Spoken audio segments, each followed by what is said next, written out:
Okay, real quick, let's talk about top game. A couple of conversations I've been having with students, and people start talking about a lot of different approaches for playing top from side control, and they start talking inevitably about the techniques leading the dance. Here's the point I always try and make.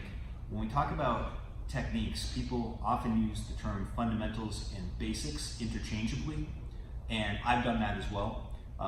But for the most part, we make a distinction, because what happens is if you start talking about fundamentals of things like posture, angle, weight transfer, or weight distribution, and elements like that, the pressures that you use to create the opportunities to execute certain techniques, then that is typically what I'm referring to as fundamentals. When we start getting into the idea of basics, a lot of times there's a slippage of meanings there. People start to focus on, like, yeah, I know what you're talking about. What they actually think are basic techniques, like doing an Americana, doing a step over armbar, things like that, or how to take them out from side. And those are very important, right? So the basics are things that people need essentially to know to be able to play the game. When we talk about fundamentals, though, we get a little more specific. So it's not about a particular move set. It's more about the things that enable you to do those or even more quote unquote sophisticated or advanced types of play at a high level. And a lot of times you find that you don't need as much sophistication in your game if you truly get the fundamentals. It's not so much about which basic techniques you know, it's about the fundamentals that make them work. So this is sort of the key. So in my pillar side control course, which we're just doing right now, we go into all this because from Arthur's position down here, as my training partner, when I'm playing top side, what I first need to understand is how to make everything work better at the core level, and that's going to have to do with the proper alignment to his body, where my weight is distributed, the control points I have, and then at all of those points and all those moments, right, all of his defensive pressures. So I have my offensive pressures, he has his defensive pressures. All that precedes any particular moves I use for a finish, for a positional improvement, so on and so forth, right? And all of Arthur's defensive positions and options are going to move along the different planes of movement. Same ones if you study exercise science, right? There's sagittal plane, there's transverse, so on and so forth, right?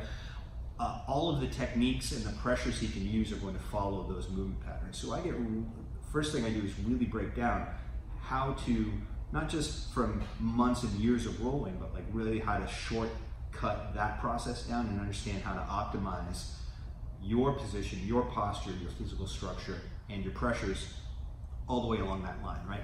So one of the things I always will talk about, and this is where the conversation came up with some of my students, is before we start thinking about which finishes you're going to do here, first thing I says, right off the bat, okay, your knees are on the mat.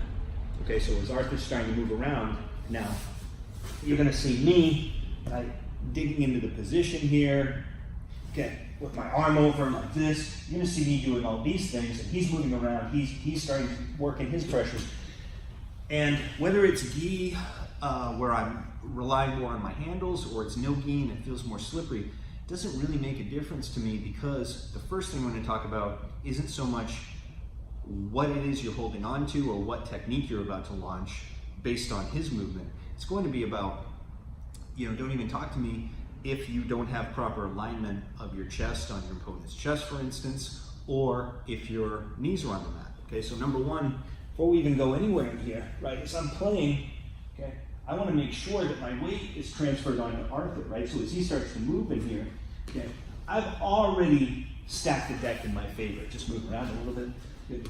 Start bridging, start shrimping, good. So on and so forth. So before I go for anything, right, I want to know that my chest is properly aligned on his chest and my knees are off the mat. The other thing you'll notice from here is that minus an actual crossface, which has its pros and cons, the one con being that my elbow must rest on the mat, there's no reason for me to be resting my limbs on the mat at any point, right? There really isn't. There's no advantage from here.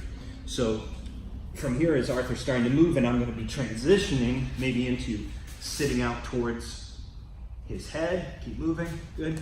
Or from here, right, sitting towards the legs. The entire time that all this is going on, my alignment is there, but I'm not resting my weight. So even if right now the hairs of my arm touching the mat, my weight is not in that forearm and elbow, okay?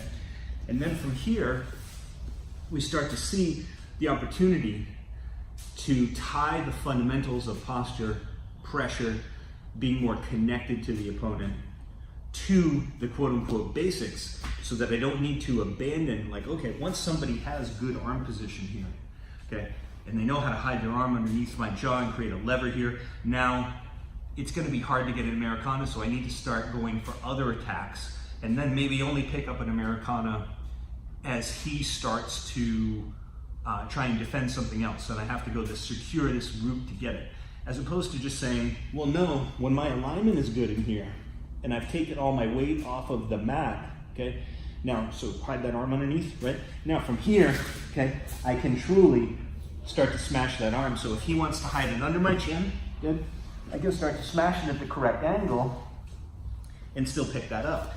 And then if he wants to be able to put that on the far side of my head to hide it from the Americana as I come in, right? So take it to the other side of my head, like you were just doing, good. From here, good, then, well, now I'm already set to go into here, and that arm's completely isolated with nowhere to go, right? So then you have basic Americana, basic straight arm bar, all predicated simply on a better application of your pressure. It's the same thing with, for instance, getting the Kimura from here. So again, when I turn, right now I don't put my knees on the mat. On the near side, my knees are never going to be touching the mat. So from here, I turn, maybe Arthur starts to work an underhook. When I turn in here, okay, I'm shifting off of the chest-to-chest bullseye, okay, without ever leaning back, okay, or putting my butt on the mat. Only the balls of my feet transferring weight right now. And I shift my weight down more towards the sternum and completely bisect his body. And now with this positioning, even if from here, Arthur brings his feet up and goes for a nice bridge, okay, you will see that my body doesn't move. I just transfer some energy into him at that exact angle. And now from here, even if you're holding onto your leg, okay, whatever, to defend that, once I soak everything up, I have strong wrists, right? Very difficult, okay? Don't let me take this, okay? Try and bridge, try and get out, okay? Every time, right? Purely just through the application of proper alignment and pressure. So, that being said, before you start going, whether it's any top game really, but when you're looking at your passing, whether you're looking at side, you start looking at any aspect of top game. First thing you want to talk about is physical structure in relation to how you're transferring weight, and then the proper alignment of that weight relative to your opponent. And to know how to apply it, you need only look no further than the different planes of motion. So again, covering all of this very in depth in my Pillar Side Control. I just re-released it to my email list and to you guys in the group this week. If you're interested, it's 7 full volumes, like probably my longest course. I go through all this in detail, really break it down, and 100% will make big strides in your game. At the very least, take the concepts that I showed you today though, and start to apply them in your game, and start thinking less about the moves you're going to use to finish or the technical sequences for attack, and think more about how easily you can apply them with these principles and how much less you'll actually have to do when you're playing top game.